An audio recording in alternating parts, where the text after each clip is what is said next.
Quiroga a des choses à vous dire, Claudio Capéo. Alors, Claudio Capéo, l'émission s'appelle Ça fait du bien et c'est un plaisir de recevoir un artiste qui fait du bien, en tout cas, qui fait du bien aux yeux de la patronne et de Christine. Hein. Et je vois bien que Bénache est lui-même en train de basculer un petit peu. Deux doigts. Pour ma part, j'aime beaucoup Claudio Capéo, hein, mais si on est dans une pièce avec des filles et que Claudio Capéo arrive, direct, on se dit, merde, pourvu qu'il s'en aille. N'y voyez rien de méchant, hein, Claudio, c'est pas de la méchanceté, c'est de la survie. Parce que bon, nous, on est là depuis 2 plombes en train de ramer pour essayer d'en ramener une à la maison. Et l'autre, là, il va se pointer avec son sourire d'italien, son accordéon, sa voix de miel, et pouf, vous disparaissez, comme les vidéoclubs en 2010. Donc, non. En plus, l'accordéon, bon, c'est un instrument, on le prend pas, on lui fait un câlin, ce truc-là, c'est un instrument de bisounours. C'est pas comme la guitare, vous voyez, l'accordéon, c'est pas un instrument de furieux. On n'a jamais vu Yvette Horner éclater l'accordéon par terre à la fin du concert, ou André Verschuren jouer de l'accordéon avec les dents, comme Hendrix, vous voyez. Alors, dans votre nouvel album, vous reprenez des standards de la chanson italienne que vous avez enregistrée en Italie. Ah, l'Italie! Je vous cache pas que j'ai quelques griefs contre nos amis transalpins depuis la Coupe du Monde de 2006. Et oui. Donc déjà, là, si je fais le bilan à mi-chronique, hein, accordéon, beau gosse, voix de miel, Coupe du Monde 2006, Claudio Capéo, je suis content de vous voir.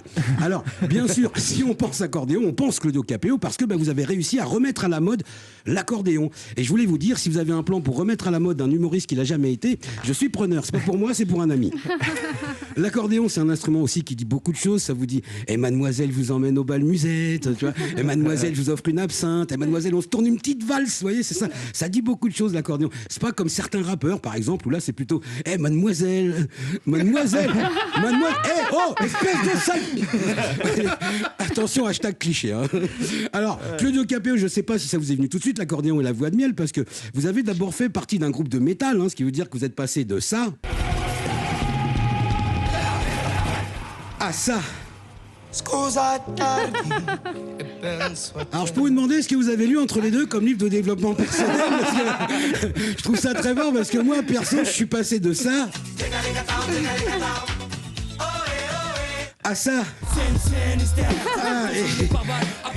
Et je m'en suis toujours parmi, hein, voilà. Bon, cela dit, l'album de Claudio Capéo et Pensoate est un album redoutable. Hein. Il y a des reprises qui déboîtent, Senza una donna, Caruso, Ti amo et Pensoate, bien sûr.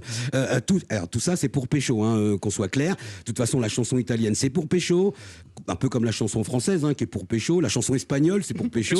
La chanson allemande, c'est pas pour pécho. Bon, ouais, non, là, l'érotisme n'a pas passé la frontière. Je sais pas pourquoi. Enfin, si, la chanson allemande, c'est pour pécho, mais d'autres pays. C'est ça le truc.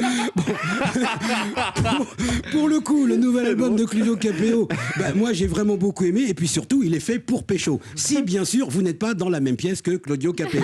Hein, donc un album à écouter, oui, mais le plus loin possible de Claudio Capéo. Pour terminer, Claudio, je dois vous remercier puisque grâce à vous, pour la première fois depuis 7 mois, j'ai fait une chronique sans parler du coronavirus et merde, je l'ai dit. Ah putain, c'était moins une.